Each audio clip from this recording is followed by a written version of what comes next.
So hello everyone and welcome back to learning JavaScript with me. Today we are going to see what is the meaning of hoisting. We learned about code execution phase.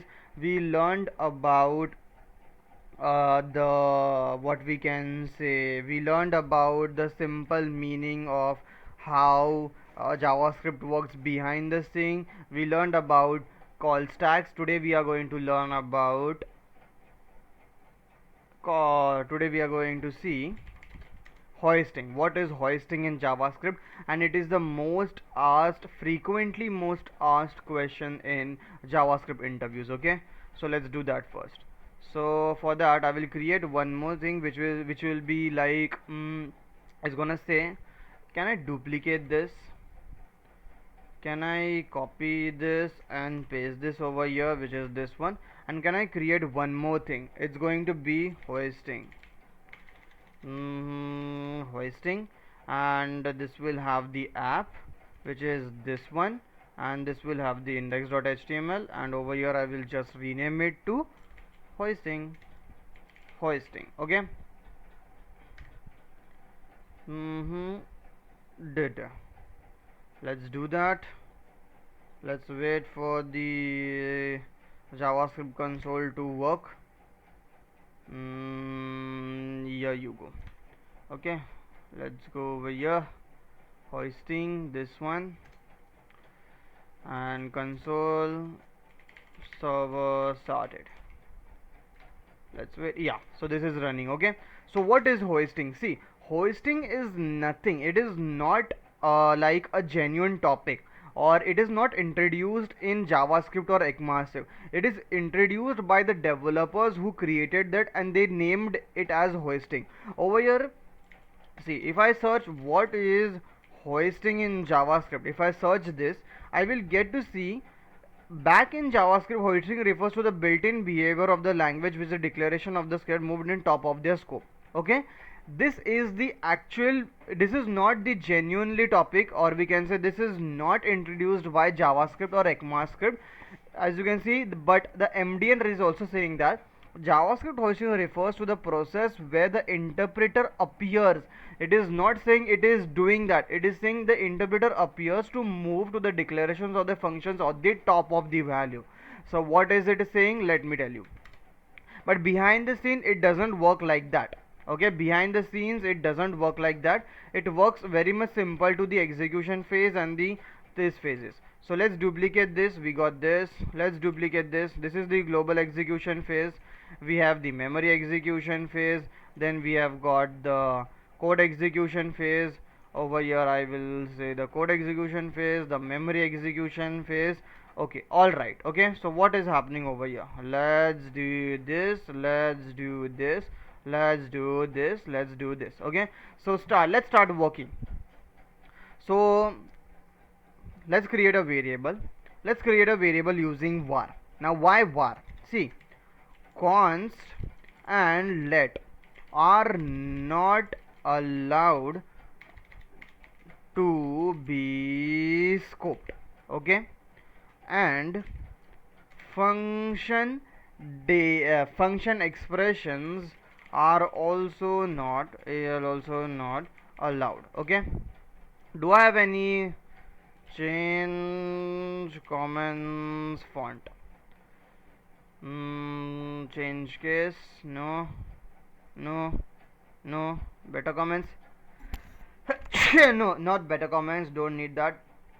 Okay, it's okay, no issues. So const and lets are not allowed to be scoped. They are scoped, but they are not allowed because of restrictions. Okay, they are restricted. Okay, now let's so-called use var keyword. Var will store the name variable where it will store my name, LOKESH. It stored my name as a lokesh over here. Okay, let's go over here. Let's go inside the apna, what we can say, in our this one, and let's put the debugger, of course, over here. Okay, let's put debugger over here. I put the debugger over here. I will go over here. I will simply go and execute it. I'm inside the global scope. I just implemented this. The global scope will have the name keyword which is present over here. It will go over here inside the n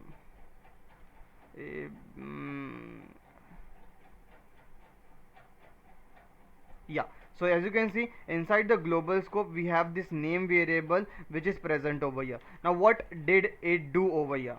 In whenever we are inside the memory execution phase, whenever we are using a variable, what it happens over here, the variable name was undefined, but once the code execution phase occurred, once we executed the query, so location got printed, as you all know. As you can see over here, I will just go and refresh it.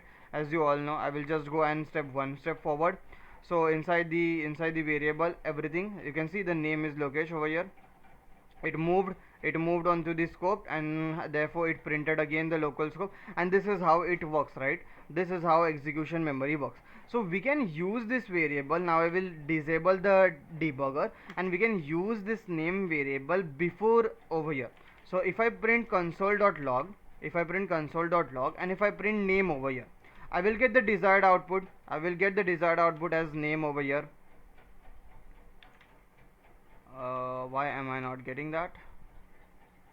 Okay, I think I need to refresh it. Yeah, I got the name variable which is location over here. Of course, line number 7. But what if I do this? What if I make sure that okay, now if I make sure that the console.log is over here, so what everyone is telling you on YouTube is that this particular line moves on the top. When we execute it, it moves at the top of the JavaScript file, and therefore we will get to see undefined over here. But it's not like that. The reason, the behind the scenes, the main logic we are going to see undefined over here, it's because of that memory location.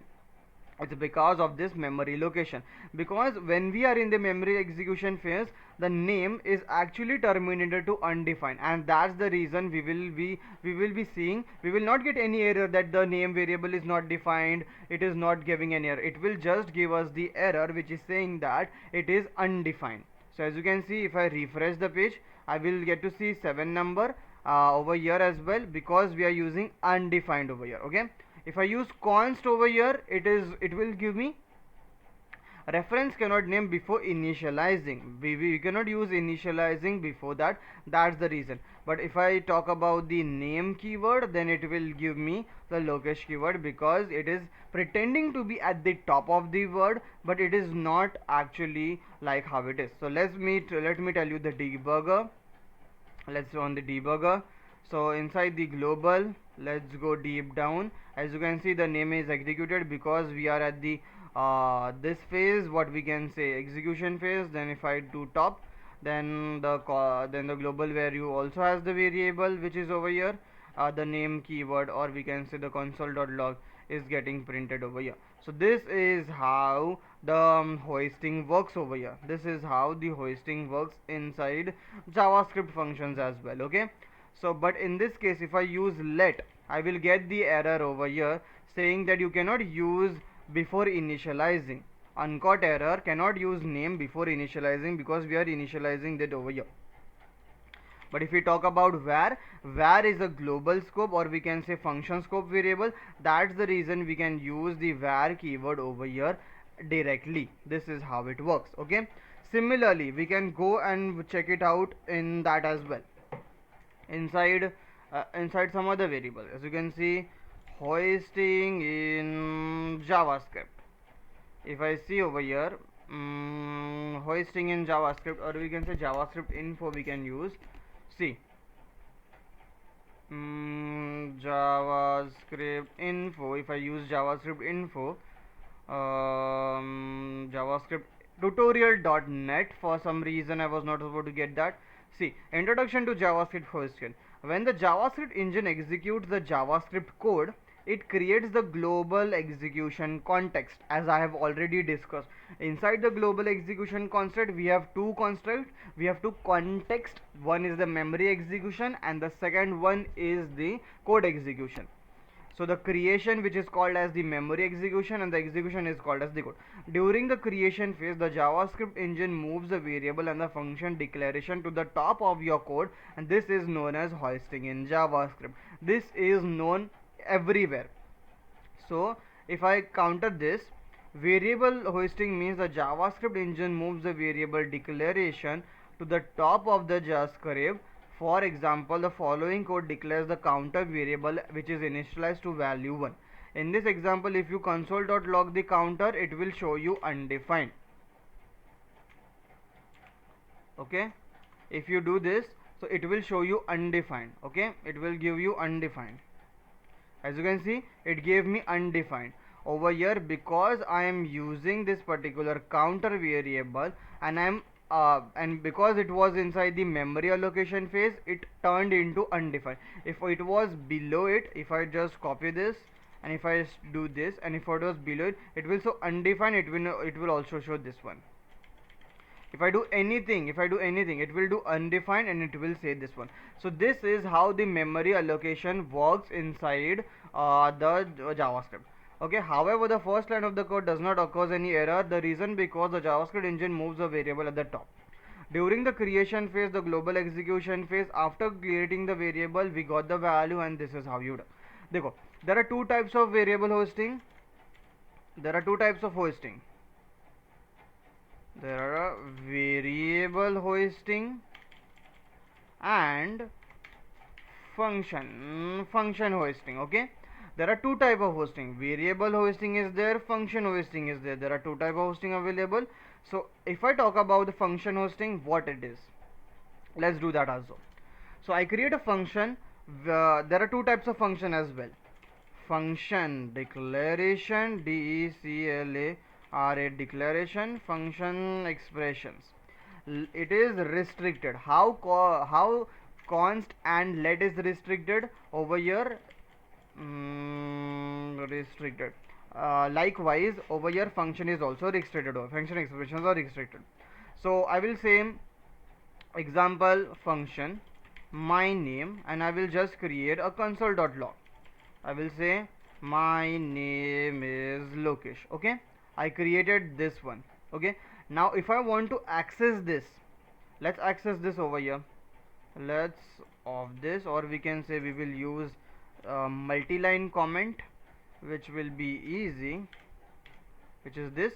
So over here what we will do is we will console my name over here, or we can say we will call my name over here. Let's call it, instead of consoling, let's call my name over here. So it is like normal, right? Function declaration, it will print my name is Lokesh. Let's see, F11, my name is Lokesh.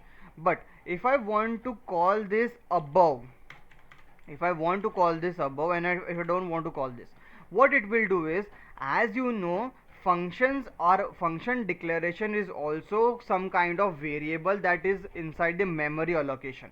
So what it will do is, it will grab this, it will go over here, and below this one, it will print this, of course, over here, without giving undefined. You already know this. In memory location phase you do not get undefined, and in code location phase if you do not get. So the my name is location is also printed over here without even getting any errors before initializing. But if we talk about this same thing, okay, if we talk about this same thing, if I come over here and if I say const my name is equal to or we can say equal to a function which is doing this one, and it is doing the same thing, my name is Lokesh. Okay, now what is happening over here? The function expression is restricted, and because of that I cannot use it above this one, so it will give me an error. This is the function, but it is working as a const variable, and that's the reason we cannot use it, and we will get the error that cannot access my name before initializing. It is acting just like our normal variables. So if I grab this and move it forward, my name, and if I call this, the call will get executed without having any errors. So this is how hoisting works in JavaScript, and this is how each and every thing works, like each and every what we can say, let me add debugger also. So I can easily say that the function got hoisted properly. Okay, let's reload. Over here, let's go inside this debugger. We have answered the my name unavailable, right? We have got unavailable, we have got my name. So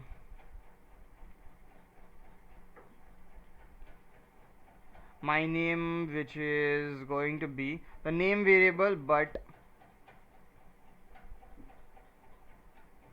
the function scope is not there. So I do this function scope my name. So let's go inside, move to navigation. Yeah, over here the script my name is unavailable, but if once I do this, then it will be my name function, and that's how you do it. So this is what I was trying to tell you. So this is how hoisting works in JavaScript, and it is very much important topic and mostly asked in JavaScript interviews. Thank you for